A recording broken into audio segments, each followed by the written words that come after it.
بسم الله الرحمن الرحیم. السلام علیکم ورحمت الله وبرکاتہ. اول خو کوشش کوه چې د چا نه قرض اخلمه، د چا قرض په ځان باندې مه راړو، د چا احسان په ځان باندې مه راړو.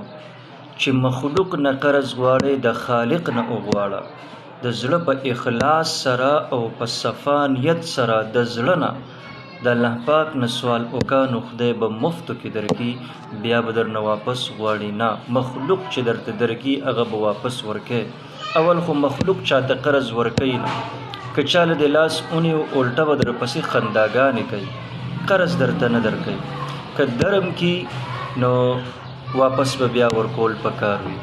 بهرحال اول خو د چا نه قرض اخلمه، ځکه آقا دو جهان صلی الله علیه وسلم به په خپلو دعاګانو کې دا دعا کوله او فرمایله به چې خدایا زه تا سره پناه نیسم د مقروض جوړېدو نه. رسول الله صلی الله علیه وسلم د مقروض جوړېدو نه پناه غوښتلې ده.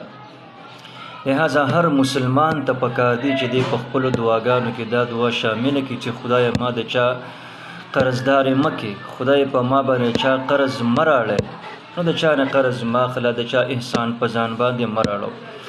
بالفرض که بیا هم د چا نه د قرض واغشته انسان ضرورت راله، حاجت راله، مجبوره شو انسان، او د چا نه د قرض واغشته د مجبورۍ په خاطر باندې، نو بیا د دغه قرض د ختمېدو کوشش کوه.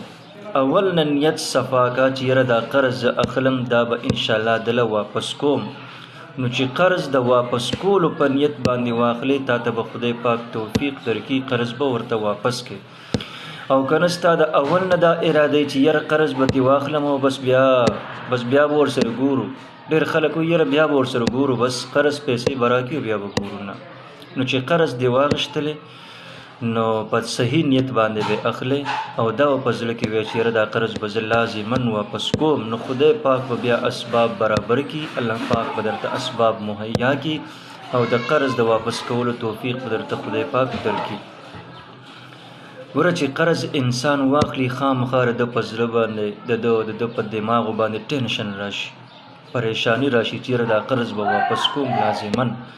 نو چې تا سره د قرض د واپس کولو غم وي، فکر وي، نو خدای پاک به توفیق درکړي، الله پاک په اسباب برابر کړي او قرض به ورته واپس کړي. که بیا هم قرض د رچانه واغېښتلو او د پیسو د واپس کولو د قرض د واپس کولو څه اسباب جوړ نشو، څه ګنجایش در سره را نلو چې یاره دا قرض زه واپس کم، پیسې در سره را نغلې، نو بیا به څه کې بیا یو عجیبه دعا ده، یو ښکلې دعا ده چې دا دعا د سحر د منځ نه بعد څوک وایي، نو څومره قرضونه چې په ده باندې دي خدای پاک پرې د دغې قرضونو خلاص کړي. او اسانه دعا ده، اسان کلمات دي.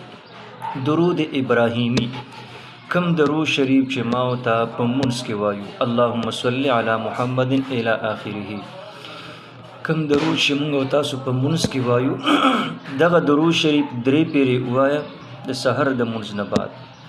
او بیا سورة النصر یعنی اذا جاء نصر الله والفتح الى آخره تر اخره پورې دغه 11 پیرې دا درود دغه سورت ووایه، او بیا 3 پیرې درود شریف ووایه، یعنی اول او آخر 3 پیرې درود ابراهیمی ویل، او د دې په منځ کې سورة النصر یعنی اذا جاء نصر الله والفتح ویل.